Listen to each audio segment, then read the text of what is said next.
امام غزالی رحمۃ اللہ تعالی علیہ فرماتے ہیں جب تو مخلص ہوتا ہے تو اللہ تیرے عمل کو قوت دے دیتا ہے۔ آپ نے ایک واقعہ لکھا ہے، ایک آدمی تھا تو اس نے دیکھا کہ اس کے شہر کے اندر ایک بہت پرانا درخت ہے، تو لوگ اس درخت کی پوجا کرنے لگ گئے۔ اس بندے کو بڑا جلال آیا، نیک آدمی تھا، اس نے کلہاڑا رکھا کندھے پہ، آج میں درخت کاٹوں گا۔ چلا گیا، جب پہنچا نا درخت کاٹنے کے لیے تو اس نے، ابھی وہ چوک میں تھا کہ ایک شخص ملا اسے، اس نے کہا میں نہیں کاٹنے دوں گا۔ کہا تو کون ہے؟ میں تو کاٹوں گا۔ کہا تو نہیں نہ کرتا اس کی پوجا، دنیا کرتی ہے، تجھے کیا لگے؟ معاذ اللہ، یہ بھی وسوسہ ہے نا، تجھے کیا لگے؟ اور ذرا بحث زیادہ ہوئی تو وہ سمجھ گیا کہ یہ شیطان ہے مجھے منع کرنے والا۔ اب اس نے کیا کیا؟ میں نہیں کاٹنے دیتا۔ کہا نہیں میں کاٹوں گا۔ بار بار دل سے خیال آتا کہ یہ شیطان لگتا ہے، لیکن وہ انسانی شکل میں تھا، بات واضح نہ ہو سکی، بحث ہو گئی، یہاں تک کہ تلخی ہوئی، تلخی آگے بڑھی تو ہاتھا پائی ہوئی۔ اس نیک آدمی نے الٹے ہاتھ سے اس شیطان کو پکڑا اور زمین پر پٹخ مارا، بچھاڑ دیا، اور کلہاڑی لے کے کہنے لگا پہلے تیرا گلا کاٹوں گا پھر درخت کاٹوں گا۔ امام غزالی کہتے ہیں کہ وہ شیطان انسانی شکل میں اندر سے بولا، کہنے لگا اگر تو مجھے چھوڑ دے تو تیرا ایک فائدہ کر دیتا ہوں۔ اس نے کہا وہ کیا؟ کہنے لگا 2 دینار، روز تجھے فجر کے وقت اٹھے گا تو تیرے سرانے ملا کریں گے 2 دینار۔ درخت کاٹ کے تجھے کیا ملے گا؟ تو اس طرح کر، اس سے غریبوں کی مدد بھی کرنا، کھانا بھی، کوئی انسٹیٹیوٹ، کوئی ادارہ، کوئی جامعہ بھی بنا لینا۔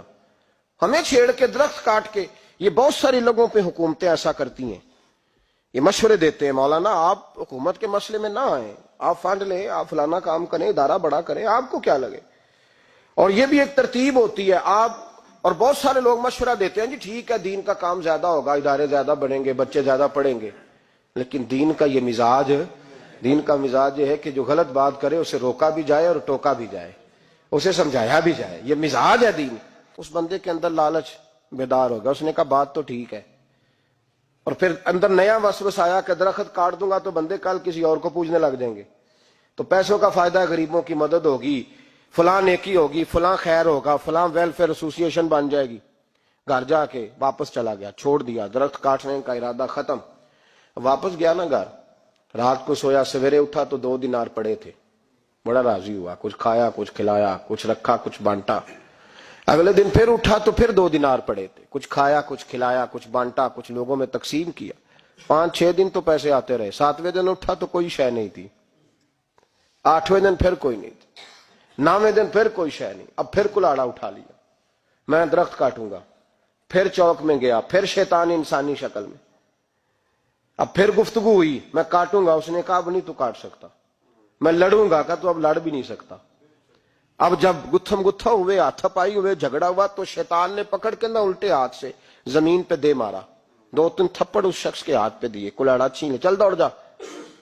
اب وہ کہنے لگا سچ بتا تو ہے کون؟ کہنے لگا میں شیطان ہوں۔ تو کہا ابھی 1 ہفتہ پہلے میں نے تجھے بچھاڑ دیا تھا، آج تو طاقت کہاں سے لایا؟ اس نے کہا میری طاقت اتنی ہے، تیری ختم ہو گئی ہے، میرے اندر قوت اتنی ہے، تیرے اندر ختم ہو گئی۔ کہا کیوں؟ تو شیطان کہنے لگا جب تو 1 ہفتہ پہلے آیا تھا تو رضا الہی کے لیے آیا تھا، آج تو اس لیے آیا ہے، اس لیے آج تو آیا ہے کہ تجھے 2 دینار نہیں ملے، آج تیری جنگ دیناروں کی ہے، آج تیرا رٹا دیناروں کا امت مسلمہ کے ساتھ۔ اس لیے خدائی طاقتیں معاذ اللہ روٹھ گئی ہیں کہ ان کا رٹا دیناروں کا ہے، ان کا جھگڑا دیناروں کا ہے۔ صحابہ کرام علیہم رضوان کا رٹے دیناروں کے نہیں تھے، وہ دین کے ساتھ مخلص تھے، تو جس میدان میں نعرہ لگاتے تھے اللہ کی مدد ان کے سامنے حال ہو جاتی، انہیں کہیں پسپائی نظر۔ میرے جیسے خطیب روزانہ تقریریں کرتے ہیں، سالوں بیت گئے، انقلاب نہیں۔ کیوں؟ اس لیے کہ رٹا جب تک ذات کا ہوتا ہے انقلاب نہیں آتا، جب ذات الہی اور رضا الہی سامنے ہوتی ہے پھر اس میں اخلاص ہوتا ہے، تو پھر اس کی تاثیر ہوتی ہے، پھر اثر بن کے جملے دلوں میں اترتے ہیں۔